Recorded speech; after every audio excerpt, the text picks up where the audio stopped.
शिरोमणि श्री संभव सागर जी महाराज की जय। परम पूज्य निस्सीम सागर जी, संस्कार सागर जी, ओंकार सागर जी महाराज की जय। बोलिए परम पूज्य श्री श्रवण सागर जी महाराज की।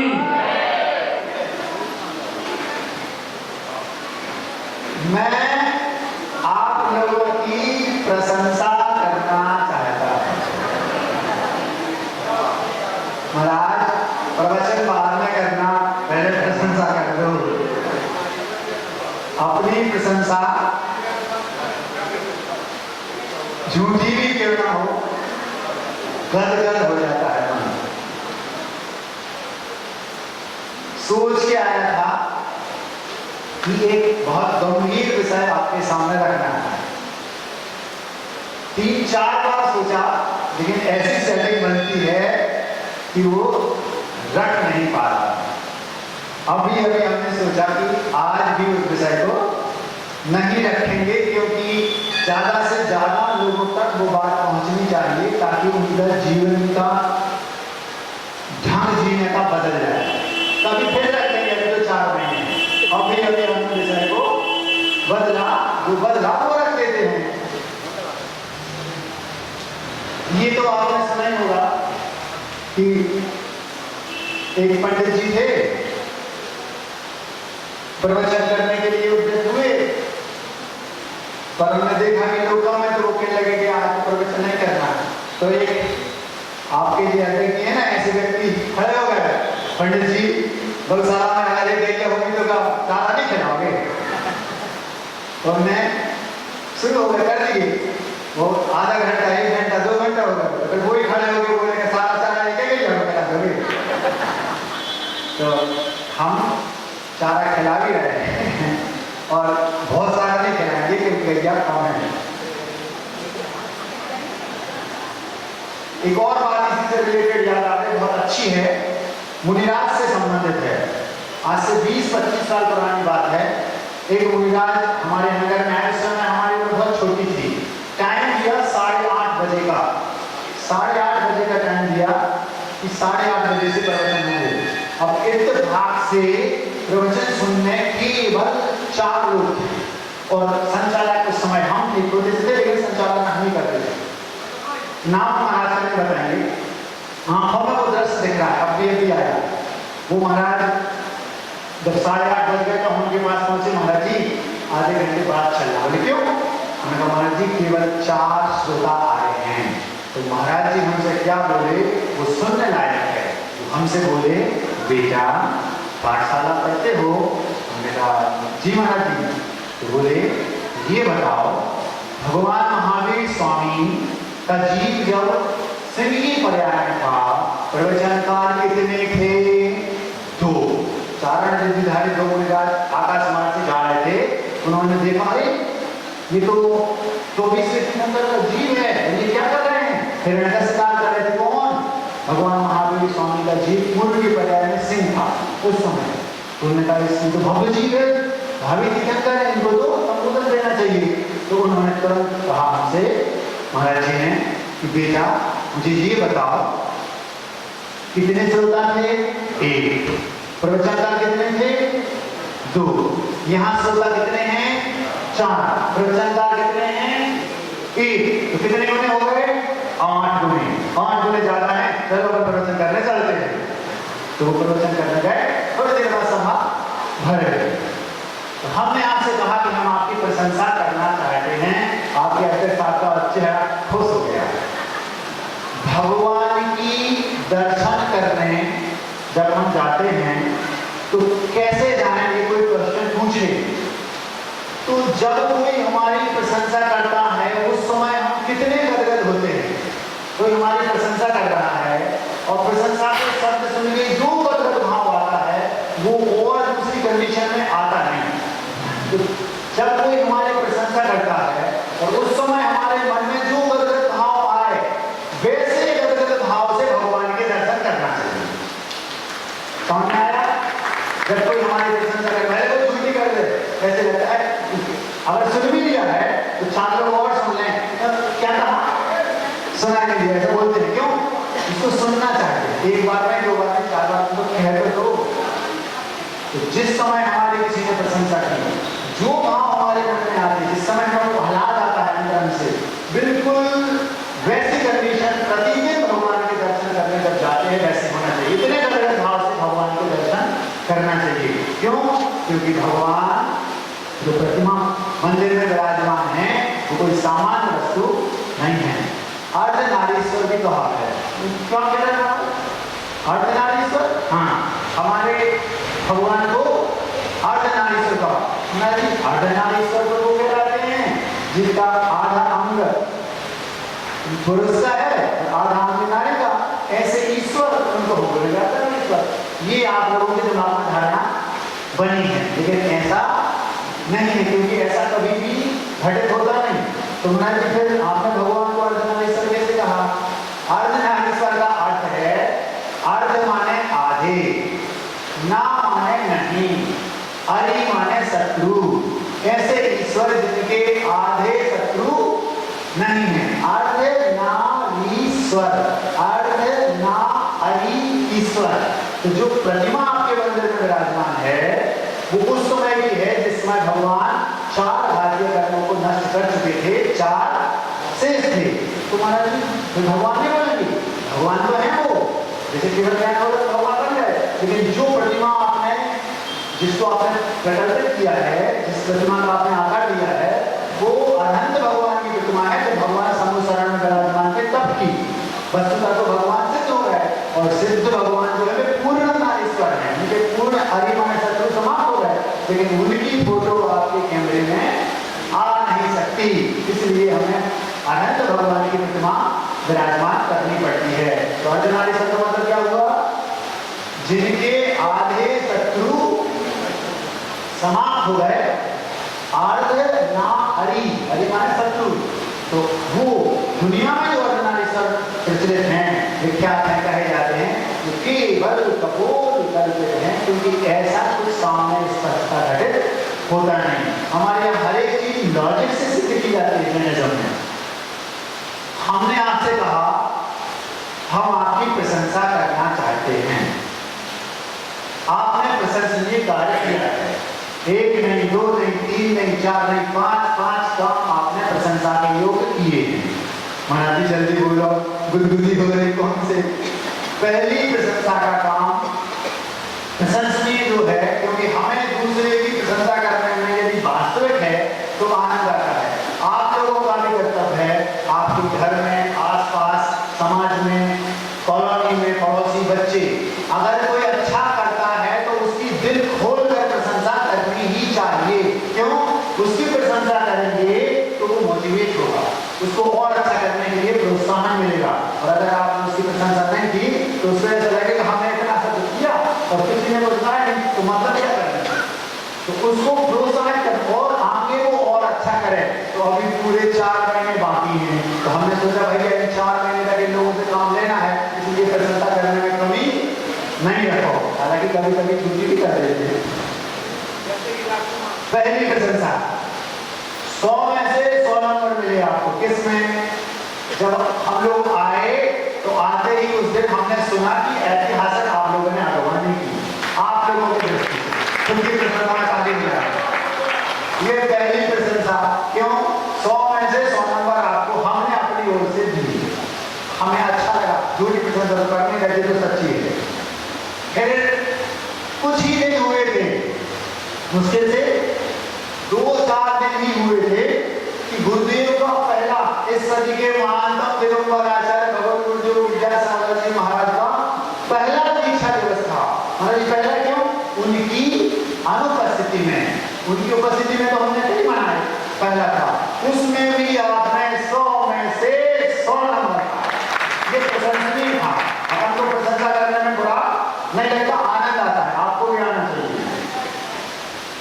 महाराज जी तीसरी प्रशंसा ये, जिस समय हम लोग आए थे उसके मुश्किल से 8 दिन नहीं हुए होंगे और आप लोगों ने वहां, कौन सा मंदिर था वो? नया मंदिर 8वां। उस मंदिर में बिना किसी भूमिका के वेदी की स्थापना की जो शिलान्यास था वो, और शिखर की समूह, उसमें भी बिना किसी भूमिका के आप लोगों ने घंटे भर में 60-65 पेटी की व्यवस्था करके उसको मंदिर की भूमिका पूरी व्यवस्थित बन गई। सुना है 3-4 महीने में वो पूरा व्यवस्थित हो जाएगा। ये भी आपने प्रशंसनीय काम किया, उसमें भी 100 में से 100 बता दो तुम प्रशंसा में करें। फिर इसके कुछ ही दिनों बाद बिना किसी भूमिका के, पता ही नहीं था कहाँ होना है, किसके द्वारा होना है, कौन करेगा, लेकिन पुण्य था आपका कि हमारा पता नहीं। फिर ब्रह्मचारी जी आ गए, कौन से बोलो ना, हाँ वो वाले, और उन्हें बिना किसी पूर्ण भूमिका के पहले दिन शांति धारा के लिए कोई व्यक्ति नहीं मिल रहा था, और अंत में ये कंडीशन बनी, क्या बनी आप लोगों ने अपनी आंखों से देखा है। तो उसमें 100 में से 100 नंबर पाए। 100 दर भी सोचता होगा ये लोग तो हमें भी पीछे कर रहे हैं, इतना अच्छा आपने जोरदार धमाकेदार विधान किया। हमने उसमें भी 100 में से 100 नंबर नीचे लग गया। 5वीं प्रशंसा, उसके बाद जो सबसे श्रेष्ठ था कलश स्थापना, उसमें आप लोगों ने जिस तरह का उत्साह दिखाया वह भी प्रशंसनीय है। 5 पेपर, 5 100 नंबर के, और 5 में आपने 100 नंबर पाए। अब महाराज 4 महीने में ऐसे कई पेपर और होने हैं। हमने सुना है मुकुट सप्तमी आने वाली है। आपसे जो बोलना है पार्षद भगवान है, उनका वो निर्वाण कल्याण कुछ दिन, ऐसा आप लोगों के मुझसे सुना। और सुनते हैं परीक्षण आने वाले हैं, ये भी सुना है कि यहाँ जबरदस्त शिविर आयोजन हो रहा है, ऐसा हमें विश्वास सूत्रों के अनुसार सुना है। तो कितने नंबर मिलते हैं? 2 कंडीशन में व्यक्ति को 100% देना पड़ता है। कब? एक जब जो व्यक्ति सेकेंड पोजीशन पे है, पूरे विश्व में माना कि शुरू के 2 टॉपर हैं पैसे में, सबसे नंबर 1 पे कोई व्यक्ति पैसे में है, तो उसको अपना 100% क्यों देना पड़ता है? पूरी पुरुषार्थ मेहनत क्यों करनी पड़ती है? अगर मेहनत में कमी हो गई तो हमारी पोजीशन खसक जाएगी, दूसरे नंबर पे आ जाएंगे, इसलिए उसको अपनी पोजीशन बनाए रखने के लिए मेहनत करनी पड़ती है। और एक कंडीशन वो जो दूसरे नंबर पे, उसको पूरी मेहनत करनी पड़ती, क्यों? मुझे पहले नंबर पर जाना है। तो आप लोग पहले नंबर पर खड़े हो, कौन? 500 में से 500 नंबर मिले। अब आगे अगर गड़बड़ हो गई तो कहीं पोजीशन गिर ना जाए, इसलिए आपको मेहनत बराबर करनी पड़ेगी। अब हमारी भूमिका पूरी तरह से बन गई। अब हम अपनी बात आपके सामने रखते हैं। आज से पहले 3 वक्तव्य आपके सामने हमने रखे। अगर आपको याद हो, पहले वक्तव्य में हमने आपसे कहा था कि सतर्क रहना, कभी भी चोरी वाले देखने आ सकते हैं, अगर नाली साफ करते दिख गए तो वे भाग जाएंगे वापस। मतलब आयु कर्म हमारा कब बंधे, अब वो समय आ गया है। 50-55 के आसपास पहला अपस्काल आता है। अगर उस समय हम ऐसा करते हुए दिख गए जो आयु कर्म को मंजूर नहीं है, तो दुर्गति में जाना पड़ेगा। अब आपको सतर्क रहना पड़ेगा। दूसरे वक्तव्य में हमने आपसे कहा था, कब तक दूसरों के मंदिर बनाओगे? अपना मंदिर कब बनेगा? हमारे दूसरे, हाँ, तो आपके जो पार्षद भगवान हैं, ये दूसरे तो हैं। कब तक दूसरों की पूजा करते रहोगे? अपनी पूजा कब होगी? उनमें और हमें ज्यादा अंतर तो था नहीं। बस कितना अंतर है? उन्होंने अपने कर्म कालिमा को नष्ट कर दिया और हमारी अभी बाकी है। हमें और उन्होंने कोई और अंतर, 8 कर्म थे, उन्होंने उसको पूर्वक नष्ट कर दिया और हमारे बाकी है। और जैसे एक प्लास्टिक की बॉल पे मिट्टी का लेप चढ़ा है, उस लेप को केवल मात्र हटाना है, उन्हें हटा लिया, हमारा नहीं हटा। जैसे 8 कर्मों का लेप हमने हटाया, हम और वो इक्वल। समझ में आया? तो क्या हुआ? ये दूसरे वक्तव्य में हमने आपसे कहा था। तीसरे वक्तव्य में हमने आपसे एक बात और कही थी, अगर आपको याद हो, वो ये कही थी कि पुजारी बनकर भगवान की पूजा करो, भिखारी बनकर। मंदिर के बाहर मिलते हैं गरीब भिखारी और मंदिर के अंदर मिलते हैं अमीर भिखारी। ये बात कही थी। 3 वक्तव्य यहाँ हमने आपके सामने रखे। तीनों में क्या क्या था हमने उसका सार आपके सामने रख दिया। अब आज चौथा वक्तव्य है, जिस विषय को रखना चाहते थे वो नहीं रख रहे, लेकिन इन तीनों से जोड़ के एक नई बात सामने रख दे रहे हैं। अभी जमा है। हमने आपसे इन तीनों वक्तव्यों के बाद ये भी कहा था कि इनमें किसी को कोई डाउट हो तो खोली नंबर 9 में आ जाना। खोली नंबर 9 मतलब ऊपर जहां हम इस कक्ष में रहते हैं। तो तीसरे वक्तव्य में किसी एक व्यक्ति को डाउट था। उसका कारण क्या था कि जिस दिन हमने इस वक्तव्य को रखा था कि पुजारी बनो भिखारी नहीं, उस दिन समय कम था तो पूरी बात नहीं रख पाए। उस बात को हम आज रख देंगे तो उनका जो डाउट था वो क्लियर हो जाएगा, क्योंकि लोग कम हैं इसलिए इसमें आज काम चला लेते हैं। जब घर में 2-4 एकाध व्यक्ति हो तो वो सोचता है चलो खिचड़ी बना के काम चला लो, कौन दुनिया भर का मसाला करे, तो आज अपन खिचड़ी में काम चला देते। क्वेश्चन उनका था, महाराज जी आपने कहा कि पुजारी बनकर मंदिर जाया करो, भिखारी बनकर नहीं, भगवान से कुछ मांगना नहीं। लेकिन आपने ये भी कहा था भगवान की भक्ति करने से ऐसी कौन सी मनोकामना है जो पूरी नहीं है। महाराज आपने ये कहा था। तो उसका क्वेश्चन ये था कि महाराज जी जब भगवान की भक्ति करने से अपनी सारी मनोकामनाएं पूरी हो जाती हैं, तो अगर हम किसी मनोकामना को लेकर भगवान की भक्ति करते हैं तो समस्या क्या है? इसमें भगवान को थोड़ी सहूलियत हो जाएगी, नहीं समझे? जैसे मान लो किसी पत्नी ने घर में 4 सब्जियां बनाई और पति को उसमें से केवल एक पसंद है, तो उनमें 4 ना बना के सीधे को बता दो कि वो पूछ लो कौन सी बना दो। उन्होंने कहा कि माना कि जिलेबी बना देना, उनको जिलेबी पसंद है तो कोई बना दो। परेशानी क्यों? प्रश्न समझ में आ गया? प्रश्न उनका फिर से सुनो। प्रश्न ये था कि जब भगवान की भक्ति करने से सारी मनोकामनाएं पूरी सहज हो जाती हैं तो फिर हम भगवान परेशान ना होने, उन्हें ज्यादा अकल दिमाग में लगाना पड़े, तो इसलिए अपनी काम नहीं बता तो वही पूरी कर देंगे। क्या तो 4 सब्जी बनाएंगे, ये काम हो जाएगा, बता दो ये सब्जी बना दो।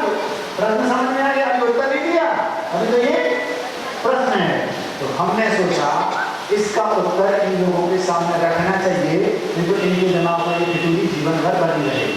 उस दिन 4-5 क्वेश्चन के आंसर दिए थे, इसका दे नहीं पाए थे क्योंकि समय पूरा हो गया था। वो ये था कि एक उदाहरण के माध्यम से आपके सामने रखते हैं। एक दादाजी के 2 बेटे थे, बहुत गौर से सुनना। एक दादाजी के 2 बेटे थे, दोनों बेटों को पिताजी ने पढ़ाया लिखाया बड़ा किया। मेट्रो सिटी में उनको हायर एजुकेशन कराया पढ़ाया और समय पाकर उनकी अच्छी जॉब लग गई, विवाहित कर दिया। उनके नाते पोते भी जो किसके हो गए और वो जो पिताजी थे वो दादाजी बनने व्रत हो गए। वो दादाजी कहाँ हैं? गांव में, जहाँ उनका पैतृक निवास है। घर 4-5 खंड का बना है और बच्चे कहाँ हैं? अलग अलग 2 मेट्रो सिटी में दोनों बच्चे वेल सेटल्ड हैं, अच्छा जीवन है, बच्चे अच्छे हैं, पत्नी अच्छी है, जॉब अच्छी है और सामान्य धार्मिक जीवन जीते हैं। और उनके पास जो संपत्ति थी दादाजी के पास, पिताजी के पास जो दादा बन गए, उन्होंने उस संपत्ति को भी दोनों के बीच में सामान्यतः बांट दिया। बस अपने पास एक 5 करोड़ रुपए कीमत का एक डायमंड हीरा उन्होंने अपने पास स्वयं रख रखा था, उसको उन्होंने बांटा भी नहीं और ये सोचा वो में से किसी एक योग्य बेटे को दे देने, बाद में बताया भी नहीं। अब आज तो कंडीशन ये है कि घर में बच्चे चले गए विदेश अथवा मेट्रो सिटी में और दादाजी और दादी मुझे खाएंगे, उसको बोलते हैं डुकराट करिया, वो घर में है। अब उनको उदासीन आश्रम जाने की जरूरत क्यों नहीं है? क्योंकि घर एक उदासीन आश्रम है। घर 4 खंड का है, 50 कमरे हैं, लेकिन महाराज अब घर काटने को दौड़ता है। क्यों? कोई है नहीं। एक माँ को, एक पिता को, अपने घर में किलकारियां मार मार कर खेलते हुए बच्चे को देखकर जो प्रसन्नता होती है वो शब्दों में कही नहीं जा सकती। आपने क्या किया? अपने बच्चे पड़ोसी के लिए पैदा किए। क्या बोल रहा है? बिल्कुल सही बोल रहा है। कैसे हम पड़ोसी को बताएंगे हमारा बेटा न्यू जर्सी में है, चांद लो बेटे, क्या करोगे? बेटा कहाँ है? बस इतना ही तो क्या आपको? क्यों? आपका बेटा विदेश में है, हम पड़ोसी को बता रहे हमारा बेटा विदेश में है। बाकी क्या हमने अपने बच्चों को इसलिए पैदा किया था कि बच्चे विदेश में रहे? हम उदासीन आश्रम बनाए, घर को उदासीन आश्रम बनाए। हमने सोचा यदि हम होते तो अपने जितने बच्चे सब अपनी आंखों के सामने लेते रहेंगे। हमारे बच्चे हमें अपनी खुशी के लिए पैदा करेंगे। पिता को जो आनंद अपने बच्चों को देख के आता है कोई शब्दों में बता नहीं सकता। कोई बात नहीं, उन्होंने हम बच्चों को वहां सेट कर दिया और पड़ोसी को बताने के लिए खुश हो गए हमारे बच्चे वहां हैं। 1 करोड़ का पैकेज है केवल बताने के लिए। बस आपको उसका खुद को उसका कुछ सुख अनुभूति का कोई हिसाब किताब पता ही नहीं, कोई बात नहीं। अब अचानक दादाजी बीमार हो गए। हम उस बात का जवाब दे रहे हैं जो क्वेश्चन था। दादाजी बीमार हो गए। जब दादाजी बीमार हुए तो माँ ने फोन लगा दिया, दोनों बच्चे आ गए कि पिताजी अब बहुत ज्यादा अस्वस्थ है, डॉक्टर ने हाथ खड़े कर दिए हैं, महीने 15 दिन के हैं, आप लोग आ जाओ। अभी उस डायमंड के बारे में पता नहीं बच्चों को। जब वो दोनों आ गए तो आजकल जो चल रहा है सिस्टम क्या? लैपटॉप क्यों दिया है? Work from home. तो उनकी सैलरी तो पक्की आ रही है, तो उनसे सोचे चलो लैपटॉप ले सकते हैं, अन्य समय में पापा जी के पास रहेंगे। अब धीरे से पता चल गया दोनों बच्चों को कि पापा के पास एक डायमंड है। अब हमारे क्वेश्चन का आंसर यहां से शुरू होता है। एक बेटा जो बड़ा था वो बेटा पिताजी की सेवा कर रहा है, दिन में भी करता है, रात में भी करता है। उसकी जो जॉब है उसको लैपटॉप पर 2-3 घंटे में काम होता था, बाकी पूरे टाइम पिताजी की सेवा कर रहा है क्योंकि डॉक्टर ने मना कर दिया अब तो केवल सेवा करना है। बस पिताजी की सेवा कर रहा है, बहुत ज्यादा कर रहा है। 4-5 घंटे रात में करता है और पूरे दिन में जितना टाइम मिलता उतना करता है। और केवल सेवा में पैर नहीं दबाता, सिर भी दबाता, पैर भी दबाता। अगर उनको मान लो कुछ प्रतिकूलता हो गई, मल कुछ साफ करना पड़ा, कुछ थकान वोमेट हो गई, कुछ और मन निष्कासित होगा, कुछ तो साफ कर रहा है, लेकिन दिमाग में क्या है? हीरा एक है और जीवन हीरा 2 है, बेटे 2 हैं, तो 2 में से 1 को मिलेगा। अपन ज्यादा सेवा करेंगे तो अपन को वो मिल जाएगा। वो क्या कर रहा है? पिताजी की सेवा किस उद्देश्य से? पीने के लिए। दूसरा जो बेटा है वो सेवा कर रहा है पिताजी की। क्यों? मेरे पिता ने, उन्होंने मुझे पाला पोसा, बड़ा किया, शिक्षित किया, विवाहित किया, उनकी सेवा करना मेरा कर्तव्य है। परम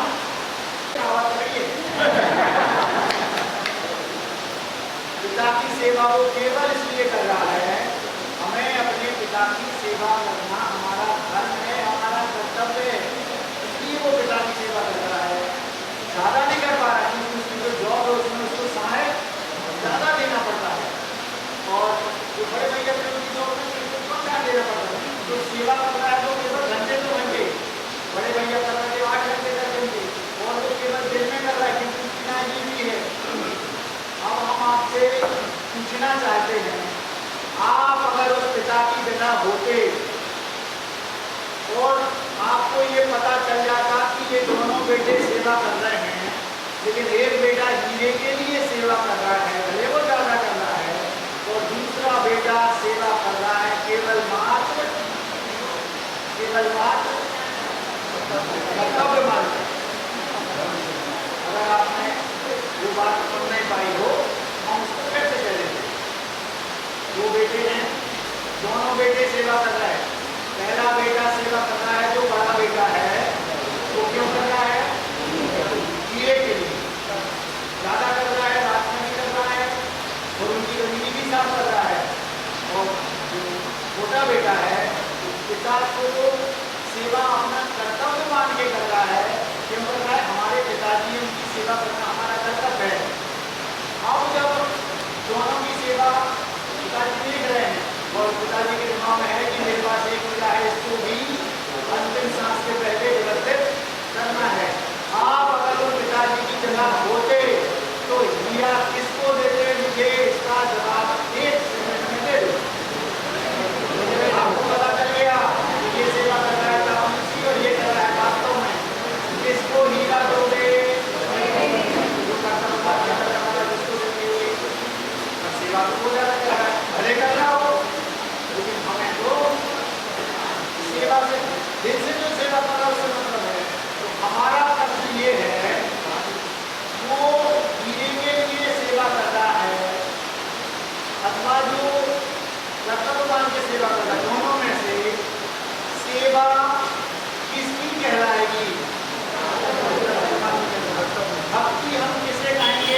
इसको नहीं, ये सेवा कर रहा है, ये चापलूसी। तो हम पूछना चाहते हैं, भगवान से पढ़ना है, क्या आपके भगवान पागल हैं? तब आप जैसा एक सामान्य व्यक्ति भी अपना लगा लेता है, जो भक्ति कर रहा है उसको नहीं, चापलूसी कर रहा है उसको क्या देना? हम अगर यहाँ बैठे हैं ऊपर और कोई आ रहा है तो हमारे कोई पैर दबा है, पता चल रहा है किसको अपना काम से करना है, ऐसा लगता है तो नहीं, उसको मालूम आना किसी वगैरह तुम्हारा बड़ा आ जाए, मैं क्या होगा हम लग गया तो नहीं, कोई सेवा नहीं करो। अब जो प्रश्न था कि जब भगवान की भक्ति करने से सारी मनोकामनाएं पूरी अपने आप हो जाती हैं, तो भगवान के सामने मनोकामना की भक्ति करने तो फिर क्या है? तो जो भगवान की भक्ति करने से मनोकामना पूरी होती है, कोई चाह रख के करेंगे तो वो भक्ति कहलाएगी क्या? बस ये उसका उत्तर है। बात समझ में आ गई? हम भगवान की निष्काम भक्ति करेंगे, कोई मन में चाह नहीं रखेंगे, उसका नाम भक्ति है। कर्तव्य मान के भक्ति करेंगे, उनके गुणों का गान करेंगे, उनकी पूजा करना। हम जैन हैं, वो हमारे प्रभु हैं, उनकी सेवा करना, उनकी भक्ति करना हमारा धर्म है, कर्तव्य है। तो कर्तव्य मान के करेंगे तो वो भक्ति कहलाएगी, उससे अपने आप हमारी कामनाएं पूरी होंगी। लेकिन हम अगर इस कामना को लेकर जाएंगे तो वो तो चापलूसी कहलाएगी, भक्ति को कहलाएगी नहीं। ये उसका उत्तर है। सुदामा ने सुदामा, ये जैन ग्रंथों में आता है, हमारे जैन दर्शन में जो भविष्य आचार्य बनाते हैं ना, अपनी जैन महाभारत, उसमें ये प्रसंग सुदामा से रिलेटेड कुछ प्रसंग हमारे जैन समय नहीं आता। हरिवंश पुराण जिसको बोलते हैं, उसमें एक प्रसंग आता है, वो हमारे सामने आपके सामने रखते हैं।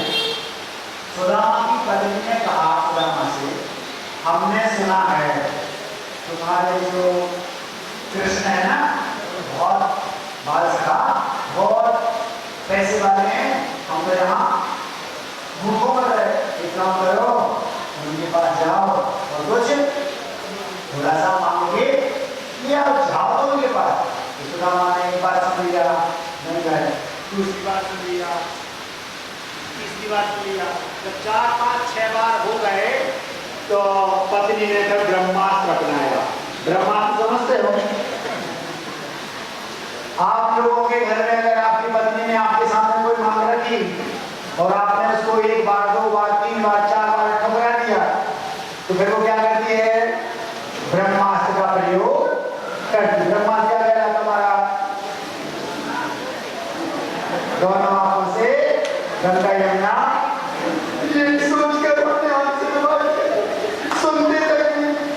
जिस समय आपने फेर ली थी, आपने ऐसा कहा तो वैसा, अब घबरा जाता बेचारा, भैया ये रुक गई तो कौन खिलाएगा? होता कि नहीं? जैसे उसने ब्रह्मास्त्र का प्रयोग किया, तुरंत उसने कहा भैया अब तो जाना पड़ेगा, चला गया।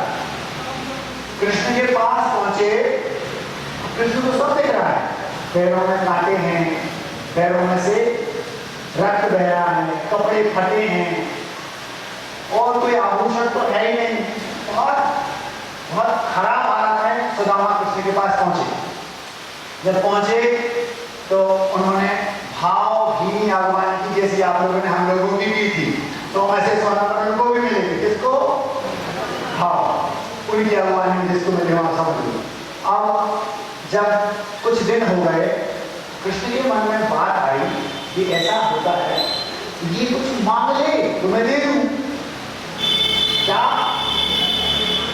कृष्ण सोचते हैं ये कुछ अपने मुंह से मांग ले तो मैं दे दूं? ये कहें गले का हाथ, ये लो भैया, ये कहें कि ये ब्रेसलेट ये लो, ये कहें कि मुझे 4-5 हीरे डायमंड दे दे, जो कुछ मांग लेंगे हम तुरंत उनकी डिमांड पूरी कर देंगे। सुदामा समझदार थे, भक्त थे, मैं अपने प्रभु से कैसे मांगू?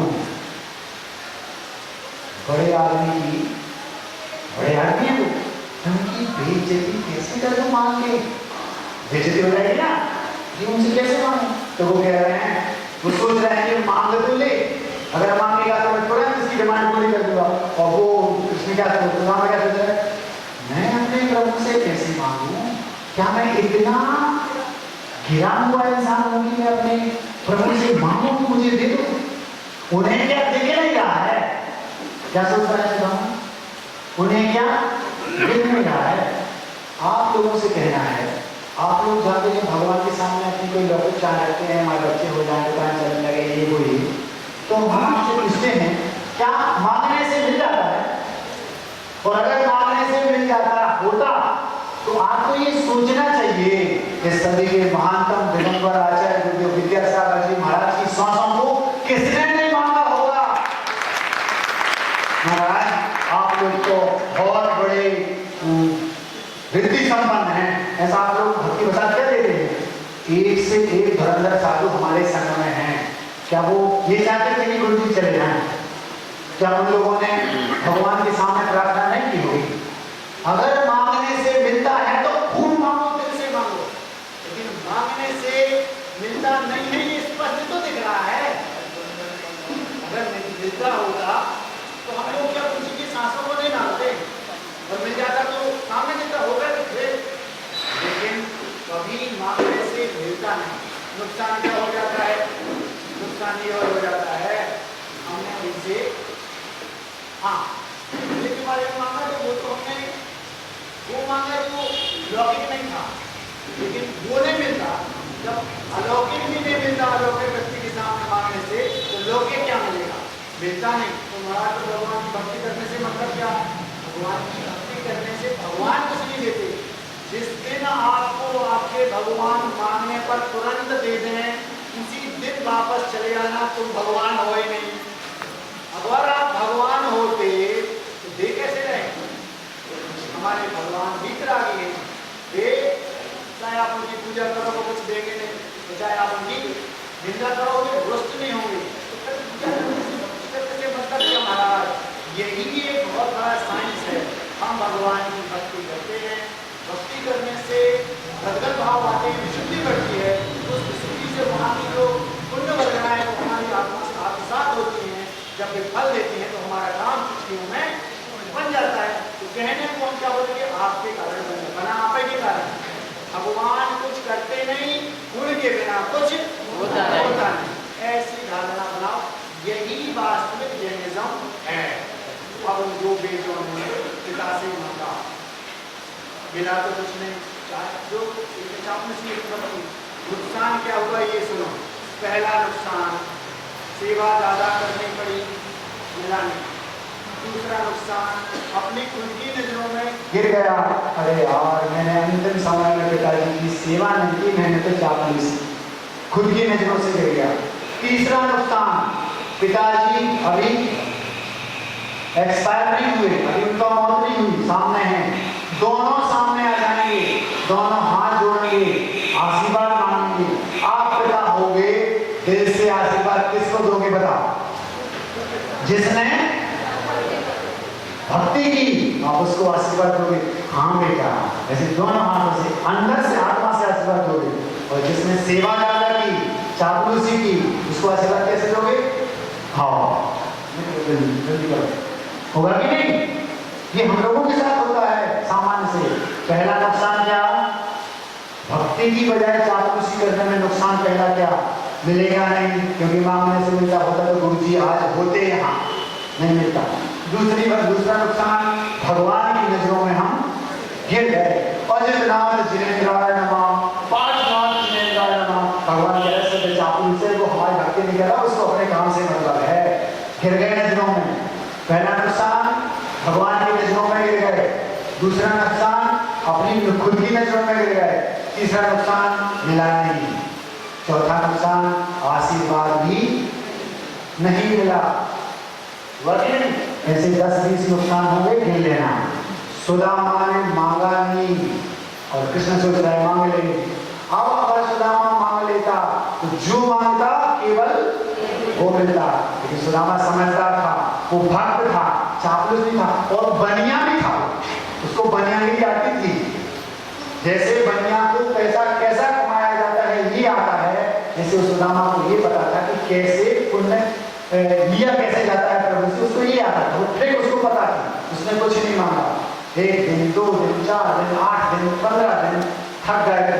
सुदामा ने सोचा मैं नहीं मांगूंगा और चुपचाप भैया अब बहुत दिन हो गए हम जा रहे हैं।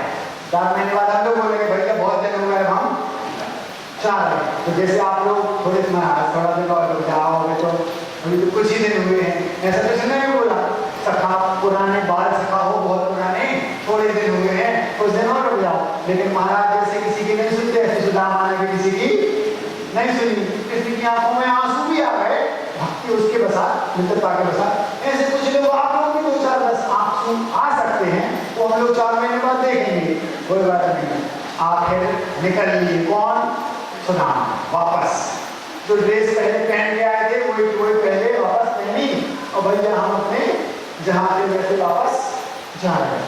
जब निकल गए अब कृष्ण का दिमाग खराब, अरे यार इसने कुछ नहीं मांगा, दुनिया इसे मेरे नाम से जानती है। कौन? किसके भक्त हैं? कृष्ण के भक्त हैं। आपको ये भरोसा होना चाहिए आपको मुझे आपके भक्त के नाम से दुनिया जानती है। ये जैन है यहाँ के पार्श्वनाथ भगवान के भक्त हैं, उनकी समस्या है ये। अगर आप परेशान रहेंगे तो समस्या किसकी? सुदामा वापस आ गए, मांगा नहीं। अब कृष्ण का दिमाग खराब, इसके घर पहुंचने से पहले अगर इसकी पूरी व्यवस्था नहीं बनाई तो बदनामी किसकी होगी? मेरी। घर नहीं पहुंचे सुदामा और मांगते तो कितना देते, जो मांगते वो देते, लेकिन मांगा नहीं। क्या हुआ? जब घर पहुंचे तो उसके पहले कृष्ण ने कहा भैया उसके घर पहुंचने से पहले राजाओं जैसा हाल कर दो इसका। ऐसा हाल हो गया, घर बदल गया, पत्नी, आभूषण, जेब, रुतबा सब। ये है क्या? भक्ति से बिना मांगे सब मिलता है। समझ में आने वाला? जो विषय हम आपके सामने रखना चाहते थे वो नहीं रखा, लेकिन जो यथायथ तुरंत दिमाग में आ गया वो भी जो रखना चाहते थे उससे कम हमें नहीं लगा। बहुत बड़ी बात अगर आपको समझ में आ जाए तो इसको समझ लेना। अब समय हो गया है, किसका? जो चीज चल रही है उसका। क्या चल रहा है? भावना द्वार सतिका। इस विषय को थोड़ा और बढ़ा दे, लेकिन आपकी तारीफ में बता दी कि अब महाराज इतने में काम हो गया, ज्यादा चारा मत खिलाओ, गैया कम है, ठीक है। अब हम भावना द्वार सतिका अपनी किताब खोल लो, 5-7 मिनट में उसको पूरा करेंगे और बाद